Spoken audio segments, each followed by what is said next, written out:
Whether or not this is all irrational exuberance, and can the markets count on a new Reagan-like President Obama, or at least a more centrist-like President Obama? Here now is Todd Schoenberger of Land Cult Trading, Jim Iorio of TJM Institutional Services, and Michael Pinto of Euro Pacific. We're going to get to whether or not the president is more Clinton-like or more Reagan-like, et cetera, in just a minute, folks. But let's talk the overall markets. Jim Iorio, 10 to 20% next year for the markets is the consensus. Are you as bullish?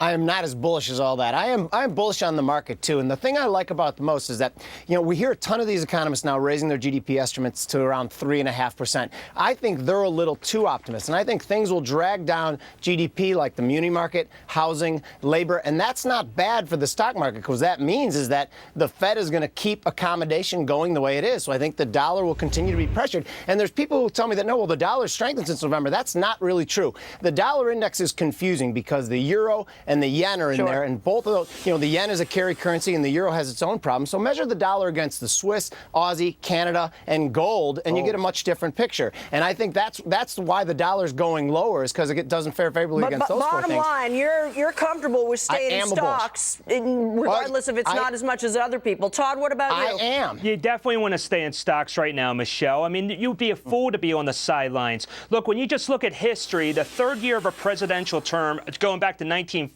has always been the best year for stocks. Then you add in the tax-friendlier schedule that was just passed. Then we also talk about the economic recovery. 2.6% is a recovery. Whether it's quiet or not is irrelevant. And you have all of those ingredients put together, and the stock market is going to do quite well next year. Michael Pinto, what about jobs, though? We're not, even if you get that much GDP growth, that's not enough to create jobs. Are you as bullish as these guys? Listen, we at Euro Pacific Capital do own investments. They're overseas, high dividend yielders, commodities. We have a 9.8% unemployment rate. This recovery is completely induced and produced by artificially produced low interest rates, inflation, and debt.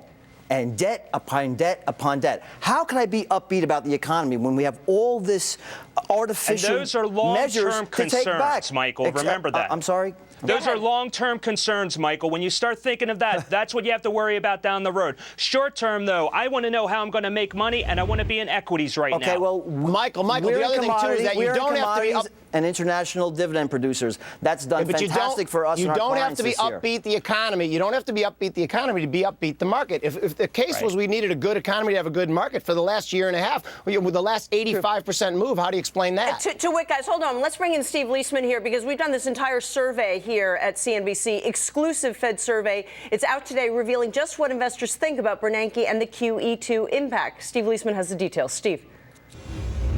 Thanks very much. Market participants surveyed by CNBC are convinced the Fed will do what it says when it comes to QE2. 72% of the 75 respondents to our fourth CNBC Fed survey think the Fed will purchase the full $600 billion of treasuries that it pledged to buy at its meeting in November. 20% think it will purchase less, and just 8% believe it will purchase more. But that doesn't mean the Fed is done. 51% of the group believes the Fed will be done in 2011, but 49% think the Fed will either do more this round or launch QE3 with additional bond purchases or asset purchases after June. 17 of the respondents say it'll be between 0 and 300 billion. 12 say between 300 and 600, and 7 say it could be in addition to 600 billion more in assets. Now, how effective does the group believe that QE2 has been at lowering interest rates? Not very. Only 33% said it was somewhat effective, and 40%, the largest group, said it was mostly ineffective. 24% say totally ineffective. But they do think it's had a decent impact on the stock market, with 56% saying it's had a somewhat significant role in the recent rise in stocks. Ultimately, we'll wait to see if the Fed does the full QE2 and even QE3. Right now, no hints either way. Back to you. Todd, I don't know how that makes me feel. I mean, I guess if I go with your line of thinking, you kind of buy into stocks because the Fed's going to do everything they can to pump them up. But at one point, doesn't it matter that the economy itself gets better? Of course we want it to get better, Michelle, but ultimately, though, everything is being manufactured from the Fed. So you have this improved wealth effect from consumers out there that are going out and spending. That helps the bottom line. Obviously, it's going to help stocks in the short term. Look, I want QE 3, 4, and 5. Sure. I don't care right now. Let it keep coming, because short term, 2011 is going to be awesome for the market. But don't we need real... real job growth at some point? We need a real economy, one that's not inflated necessarily. The Fed's purpose for QE3 was to keep the middle end of the Treasury curve low, right? Yields low. Is that correct or am I incorrect? Whether they, okay, well, that's what they, on the day, ostensibly, that's yes. what they decided to do. And now they're losing control over long-term interest rates because you cannot constantly produce inflation to keep interest rates low. So yields have backed up. They backed up quite significantly. We have a record amount of debt in this country, $35.8 trillion. The Treasury announced today that U.S. debt increased by $2 trillion on an accrual accounting basis. But none of this matters, right? None of this matters to you guys. You think we could just add on trillions of dollars of debt every year The debt-to-income ratio is still dropping, Michael. It's not pre-recession levels right now, but it is dropping. It was at 1.4, now it's at 1.2. The debt service ratio. Why is that? Can you tell me why that is? Is that because the nominal level of debt has dropped? No, not at all. It's because interest rates have dropped. All right, guys. So, Michael, are you saying I want to move the discussion forward, though, to President Obama as well, because just a few hours ago, he made a speech talking about the economy, talking about stocks, and he took credit for an improvement in the economy, and we could debate that one way or the other, but I know Larry Kudlow really wants to think that President Obama has gotten more Reagan-like. And I want to play this soundbite for you because there are moments when you think, yes, he has, and then he says, but. Listen to this one. We celebrate wealth. We celebrate somebody like a Steve Jobs who has created 2 or 3 different revolutionary products. We expect that person to be rich, and that's a good thing. We want that incentive. That's part of the free market. But we also want to make sure that that those of us who have been extraordinarily fortunate that we're contributing to the larger American community.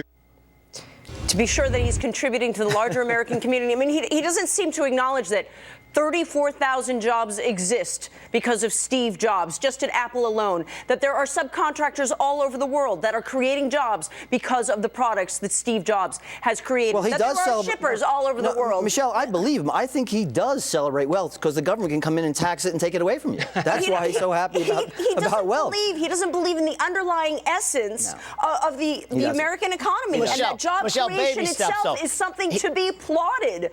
Remember, he didn't say anything about redistribution of wealth. I mean, he implied it, of course, but he's used those words in the past. Well, I mean, he's used that actual statement before, at least the Democratic Party has. So, I mean, baby steps, okay? It sounded mildly reasonable. A key difference between President Obama and President Reagan, though, was that President Reagan wanted to shrink government. You haven't seen the evidence of that out of President Obama right now. Amen, brother. So that's bottom line. Yeah, you're absolutely right.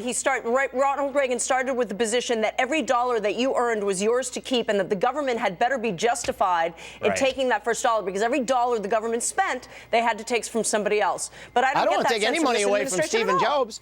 Every penny that Stephen Jobs has, he uses to produce jobs. Every money that the government has, they pass bills to take off tattoos of gang members in L.A. I want Stephen Jobs to have every penny he's earned and create more jobs. I don't think he should pay a dime. But Michael Pinto, to Jim Iorio's point, have we at least gotten baby steps here? Does the agreement on the taxes, maybe he doesn't like the agreement on the taxes, but he came to it. Is that enough? Does it matter that we don't have a president who necessarily believes in the underlying principles of the free market, but says he does? I don't think he likes the private sector. I think he likes government, and he hasn't taken one crawl, not one tiny baby step towards reducing the deficit.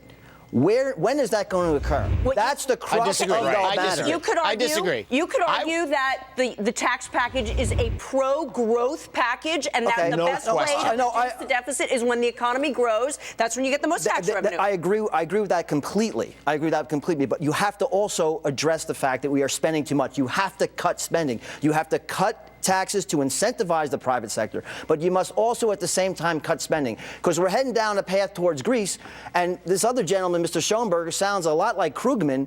He wants to pile on debt upon debt upon debt, and I can assure you when interest rates rise, Michael, you're going to come back on the program I want to make and you're money. going to cry. I just want to make money right now. That's what I'm focusing on. I'm making money too, okay, but Todd, it's an overseas investment. You have just thrown one of the biggest insults that you can throw on the Kudlow show, which is to compare him to Krugman. So, Todd, Todd, sounds get like your it, though, word in. doesn't he? Go ahead, your response. Okay, well, back with President Obama, though, if you think about what Reagan had to do back in 1982, he actually said to the Democrats, look, I'll shut down one of these loopholes if you guys stop spending. And the Democrats just kept spending, even though he shut down that loophole. You're seeing that now with President Obama. President Obama is going to the GOP saying, look, I'll give you this and that for all these taxes, but I'm just going to keep on spending. And he's going to continue to spend. So, yes, these are long-term concerns down the road. But short-term, though, for the markets, it's looking great. We're going to be popping some champagne next year. So we're going to destroy the world's reserve currency. We're going to destroy the U.S. dollar. We're going to keep doing that. And then one day you're going to... Again, it's a 2012 problem. Let's not worry about it right now. Michael, how can you not be encouraged a little bit considering where we were 6-7 months ago and where we are today? And I'm talking about the because elections, the Fed's the way balance sheet continues to grow. Mr. That's Iorio. fine. That's great, but it doesn't happen more immediately. and more debt. But we are not deleveraging as a nation. But has the economy in Europe, gotten they better? protest. Ostensibly, we have it appears on the outside it's gotten better. But but the thing that brought us to our knees, which was inflation and debt, are still increasing dramatically. Of course, they don't go away overnight. But in Europe, they have protests because the government doesn't spend. Jim, look at the flow of funds report. Okay, I will. I'm talking about down the road. In Europe, Michael, in Europe they protest. Short-term versus long-term views, I think, guys. And you know what? TV and cable is inevitably short-term. So we've got 12 minutes here, which is a really long time in cable. Todd, I'm sorry, we're going to cut you off. Jim, you too. And Michael Pinto, thank you to Todd Schoenberger, Jim Iorio, and Michael Pinto. All right, why should the federal government intrude in home foreclosures? Which great economic